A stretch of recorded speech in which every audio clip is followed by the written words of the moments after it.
In talking about Afghanistan, it's probably best to begin by taking a look at a world map. Back before there were sea routes, everyone coming from Europe passed through Afghanistan to reach China or India. There was no way to get to the east without going through Afghanistan. This is Balkh, in the heart of ancient Bactria, where Alexander the Great spent some years. There are camels here now, and it is likely that camels first opened this road in ancient times.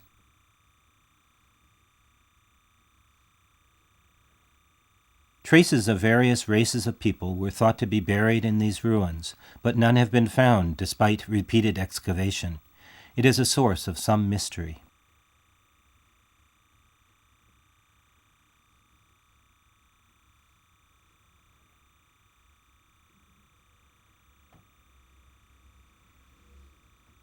This is the Silk Road in Jalalabad, in the eastern part of the country. This road led to India through what is Pakistan today. Moving in the other direction, Buddhism and Eastern culture passed along this road from India and Pakistan. These are the ruins of the famous city of Hadda. These ruins were first excavated in the 1920s. A great number of ancient Buddhist sculptures have been uncovered here. Particularly striking was this sculpture depicting Hercules serving the Buddha. This famous work, seen here in a photograph, vividly captured the interchange between Eastern and Western cultures. The whereabouts of this sculpture are not known. These ruins are very close to bases in Pakistan that guerrillas used as staging grounds for attacks, so they often became a battleground and were sometimes under guerrilla control. There were still mines in place, so we could not easily approach the ruins. This footage is from 1988, and today very little of these rough stone ruins remain. It is very unfortunate.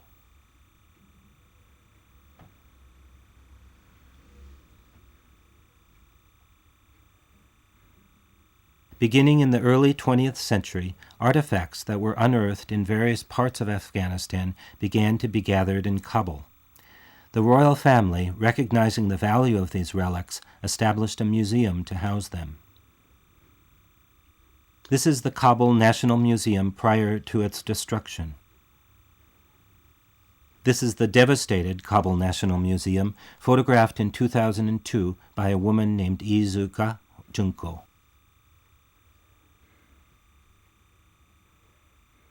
We had long been concerned about the fate of the museum, until one day, more than 5 years after we filmed there, this photograph appeared in the Yomiuri Shimbun. The distraught man pictured here was the vice director of the museum, Najibullah Popal, who had given us invaluable assistance during our filming. We continued to see reports of the destruction of the museum. We began to understand that the vestiges of what we had seen were fast disappearing. The museum had remained undamaged, at least until the Soviet withdrawal in February 1989. The decade-long civil war that followed brought the museum to its current state. The same newspaper reported that Gandharan Buddhas stolen from the museum fetched a high price, in some cases more than $100,000, on the black market. These statues found their way to Japan and to Europe.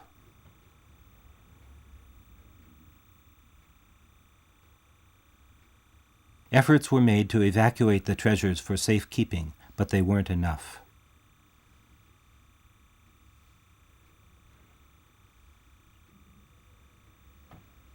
After the Taliban seized power, they announced they would destroy the great Buddhas of Bamiyan in accord with their prohibition of idolatry. Many of the leaders of Islam opposed these measures, but they were unable to prevent them.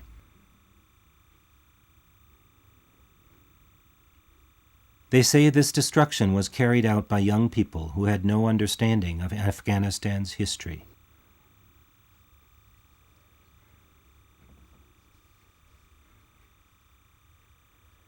The great Buddhas of Bamiyan, an extraordinary world heritage, were destroyed. There is no way the damage can be undone.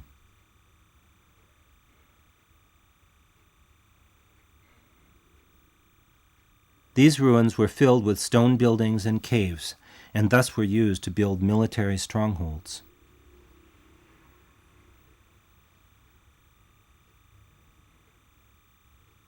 In 2002, the Afghan Ministry of Culture and Information announced that 70% of the items housed in the Kabul Museum had been destroyed.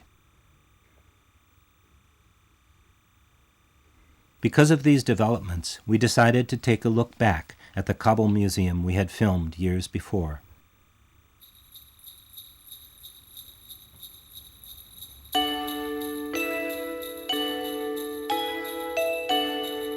This is a record of the Kabul Museum in 1988. The footage has never been released before.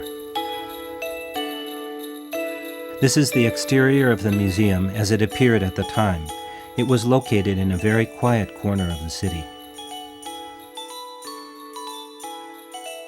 We were told that the museum held over 15,000 items, but that less than 10% were on display.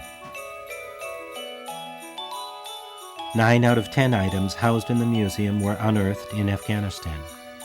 It is said that the study of history here began with the interpretation of these excavated antiquities.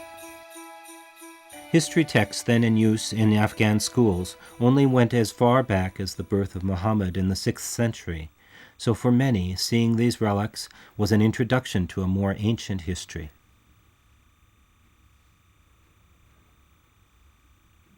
This bust of Amintas is the largest silver coin in the world. The image is quite realistic and human. It is from the 2nd century BC.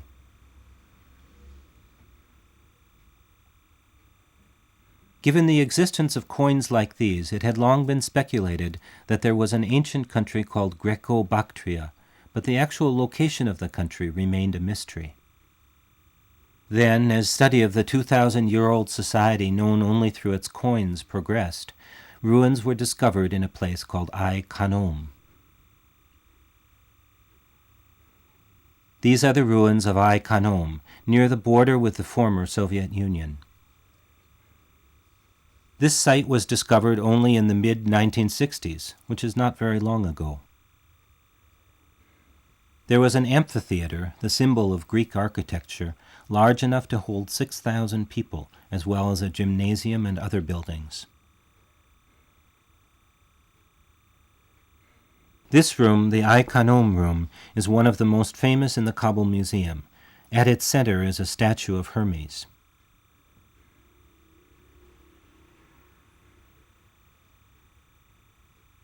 This statue is of a priest or king, modeled after Hermes. It is a sculpture that evokes the spirit of ancient Greece with its dignified philosophical expression.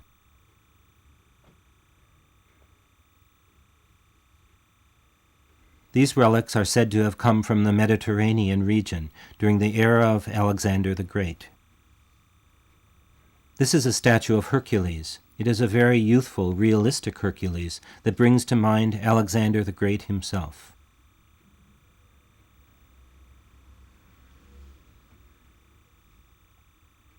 This is described as a procession of the goddess Cybele. In the chariot pulled by a lion, Cybele is depicted along with Nike, the goddess of victory.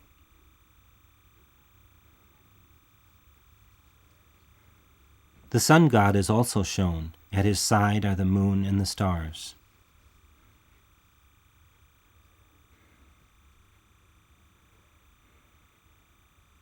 This image was apparently mass-produced. Its mold survives.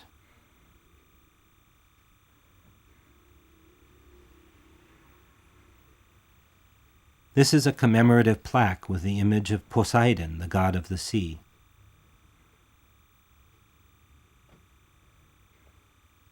This image depicts an eagle carrying away Ganymede, said to have been an extremely handsome youth captured by the gods. This was an extraordinary, beautiful sculpture of a hand, one that we would be hard-pressed to match even in the modern era.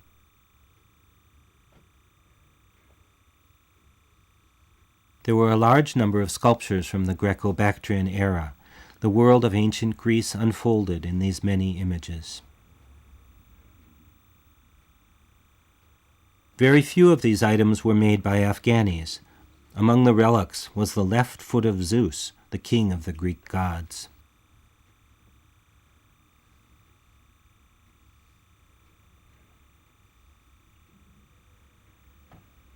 The image of a king of the nomadic Kushan people. The Kushan valued Buddhism highly, and it is during the Kushan period that Afghan and Gandharan Buddhist art originated.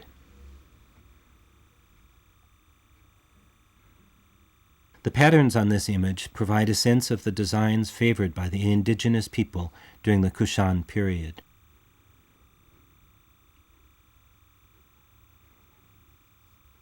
This is an image of a man from that period, probably just an ordinary man. His facial expression gives a good sense of the people of that time. This room contains relics from Begram, the Kushan summer capital. Well-preserved art objects were discovered in the rooms of a fortress from this city. These images of Yakshini are distinctively Indian, but it is said that no such images survive in India itself. They have only been found here. Their presence in Begram is evidence of exchanges between Afghanistan and Indian territory, controlled by the Kushan kings of this period. This piece depicts well the manners of the time. Women of the nobility are putting on makeup.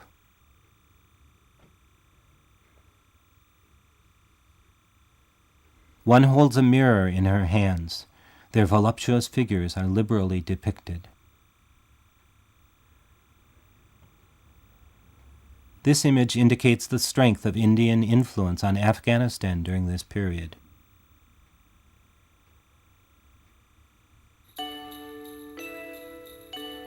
There was an exhibit of Mediterranean glassware from the Greco-Roman period. The objects depict well-loved creatures from the sea, including sturgeon and dolphins.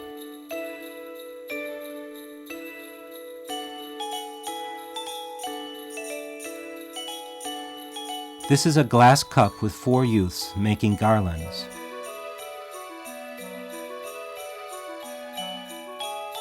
A young woman weaves flowers into garlands, while young men bring the blossoms. The fluid brush strokes and exquisite sense of color make this an exceptional piece. No comparable works have survived in the Aegean region. This is a unique and precious object.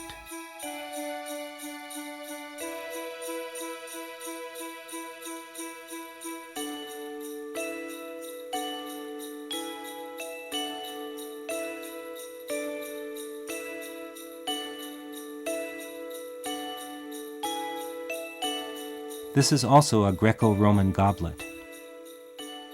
The painting depicts scenes of fish and hunting. This is a hunter.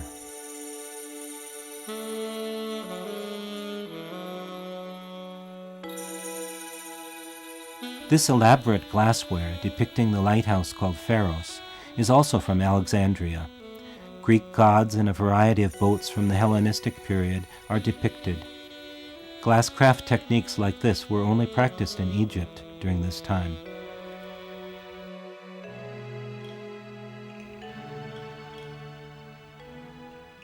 This bronze is a syncretic fusion of 2 gods, Serapis and Hercules. It is thought to have been created in an effort to promote harmony between the Greeks and the Egyptians of the time.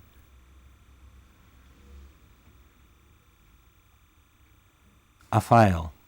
This glassware was made by fusing various colors of glass powder, a distinctively Egyptian work of art.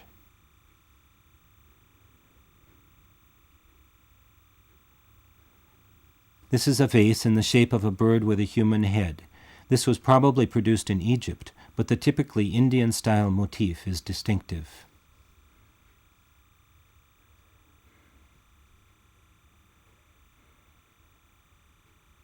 This is a room of Buddhist sculptures of the Kapisi school, a distinctively Afghan style, which were created during the Kushan period around the same time that Gandharan art flourished. The images of Buddha from this period have flames coming from their shoulders, a characteristic of the Kapisi school. It is said to reflect Zoroastrian fire worship, which has assumed the shape of the Buddha.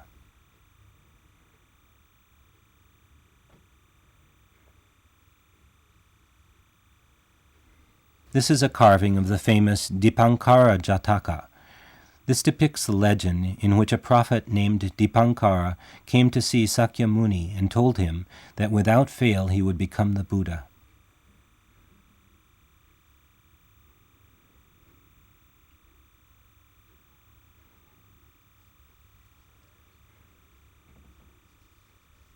Here we see Sakyamuni throwing down his hair for Dipankara to walk across.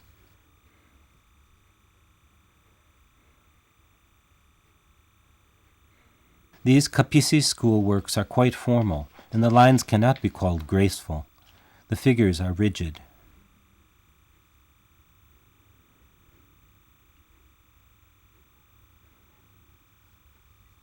This depicts three brothers serving the Buddha and the nobility making offerings to the Buddha. These people are in formal Kushan dress. Their clothing covers their shoulders.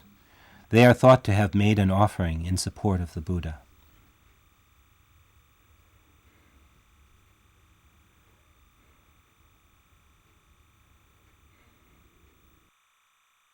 Numerous disciples are depicted here, and their faces are clearly Kushan and not European. The work is invaluable for the way it depicts the people and clothing of the time.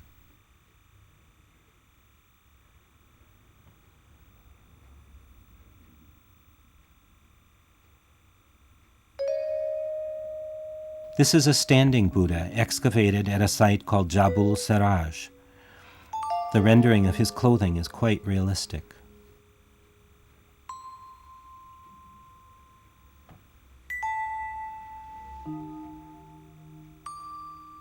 This is a seated bodhisattva, excavated at a Kushan Salang period Buddhist temple called Marajan Tepe, east of Kabul. Finely rendered, reflecting the influence of Gandharan art, it expresses a deep reverence toward Buddhism. We've been looking at Buddhist images from the Chotorak site. Images like these were first produced during the Kushan dynasty, some 500 years after the death of Buddha, in Gandhara, Afghanistan, and in the Indian city of Mathura. Prior to that period, the Buddha was represented by images of lotus blossoms or by the sole of a foot to indicate his footsteps. But the Buddhist images of this era, influenced by Greco-Roman sculpture, were produced with the Buddha assuming a human form. The Buddhist images from this era are characterized by deep, well-defined carving and facial expressions that reflect inner belief. This is a silver coin with the bust of Shapur II. The depiction of fire worship reflects the fact that Zoroastrian beliefs persisted during this period.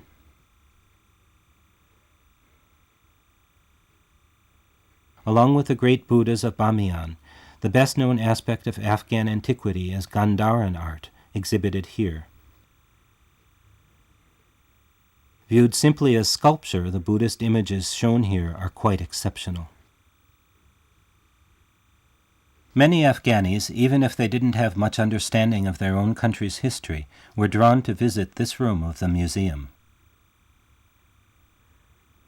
This is a famous seated Buddha. It was made from stucco. Stucco is not stone, but rather a plaster made from a mixture of powdered limestone and sand. It is used in a technique that is quite similar to modern plaster cast sculpture.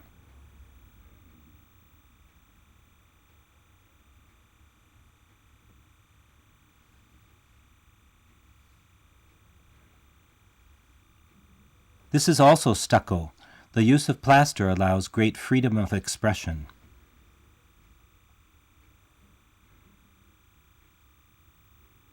There was a wide variety of Buddhist images here. A French survey team was reportedly deeply impressed with the extent to which the European mode had permeated this work. This is the head of a Buddha. This figure one might easily call a Greek sculpture, though it was produced in Afghanistan. This is a head of a Buddha that is widely known for its beauty. The elegance and delicacy of this sculpture is characteristic of Hada.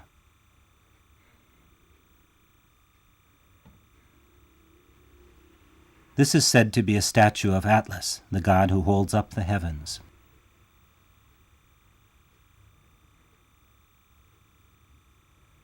In addition to sculptures of the gods, many of the sculptures depicted ordinary people with deep religious faith. These seem to me images of young men, which one could easily imagine being produced today.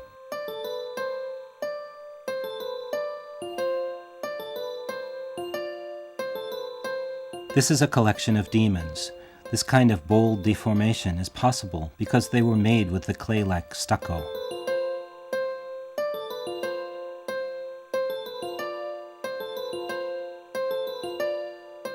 This is an image of the female god Devata, holding up the three treasures representing the Buddha, the law, and the order. This female figure seems to clearly reflect a European aesthetic sensibility.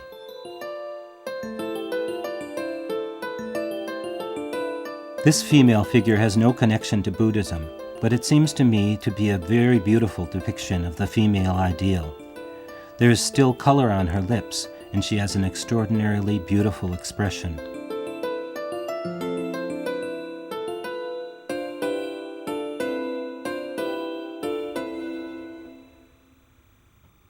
Afghanistan's history is embedded in these objects, but not all of them had yet been studied and exhibited. According to the museum vice director Najibullah Popal, only 1,500 of the total number of objects were on exhibit. Many of the objects that awaited research were kept in this room of the museum.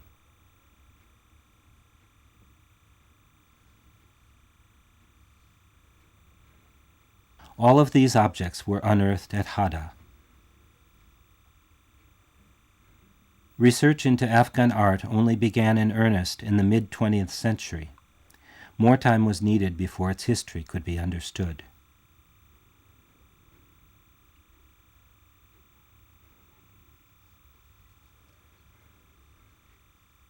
This is a room of wall paintings from the vicinity of the great Buddhas of Bamiyan.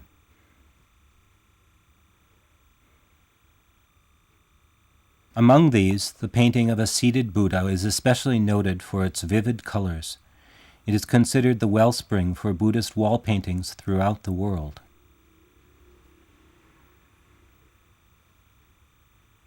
This is the Fundukistan exhibit room.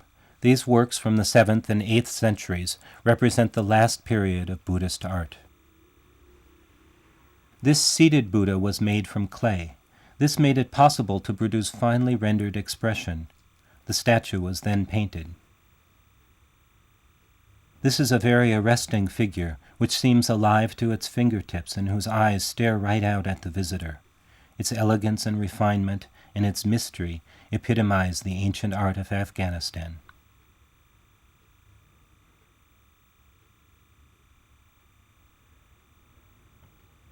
This sculpture, engulfed in flames, is called the Death of Jyotiska's Mother. It is based on a legend in which the Buddha pulled a fetus from the burning body of its mother.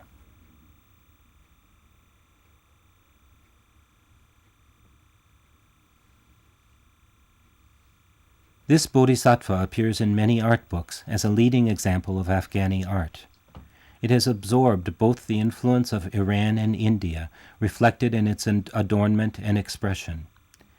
Its white color and lack of shading is thought to evoke the influence of the Sasanian Empire in Persia.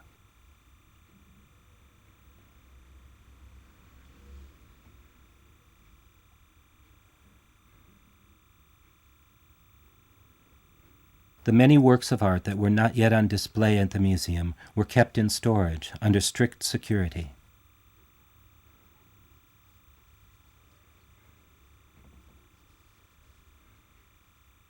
There were many archaeological finds here that were yet to be classified.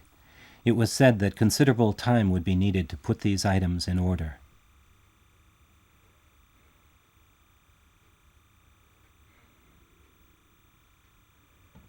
In these rooms, the Nuristan woodcraft art was particularly striking. Nuristan was a remote region of Afghanistan where it was thought that Greeks lived, and the region was heavily forested. These were distinctive sculptures of a style not seen elsewhere.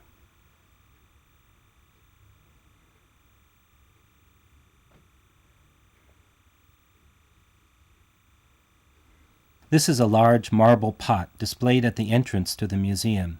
It was thought to date back to the Buddhist era, but to have been reworked later with Arabic lettering. With this basin, our filming at the Kabul Museum came to a close.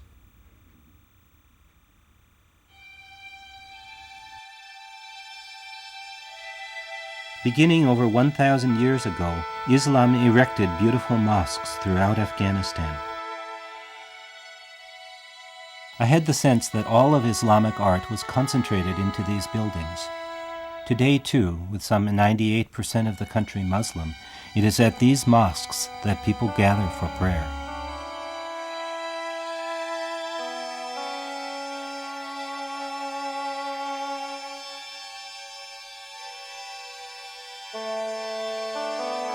The human figure does not appear in this Islamic art.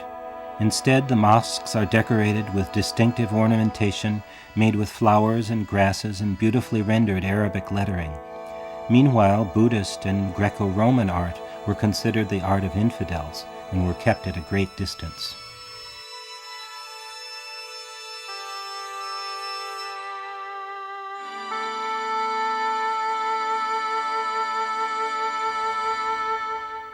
Mazar-i-Sharif is a city in the ancient Bactria where Alexander the Great spent 2 years. There are both Sunni and Shiite Muslims here, but the Blue Mosque is considered holy to the Shiites. It is likely that this mosque has survived the wars unscathed. The more than 1,000-year history of Islamic art is condensed here in this mosque. It is said that non-Muslims were especially unwelcome at this mosque, which was once surrounded by iron railings, and non-Muslims were refused entry.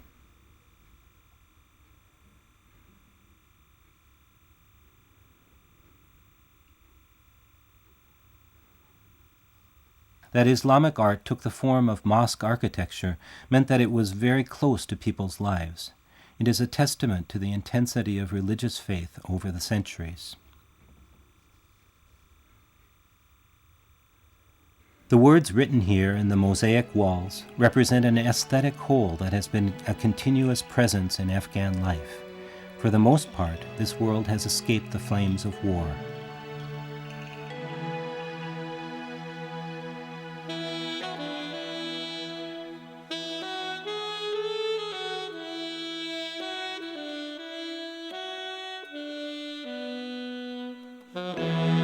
It can be said that all art is created in the spiritual context of its era. We were able to see much of the art that is the legacy of the prayers and the sense of beauty of people of many religions throughout the thousands of years of Afghanistan's history. These things will undoubtedly be the pride of Afghanis in the future.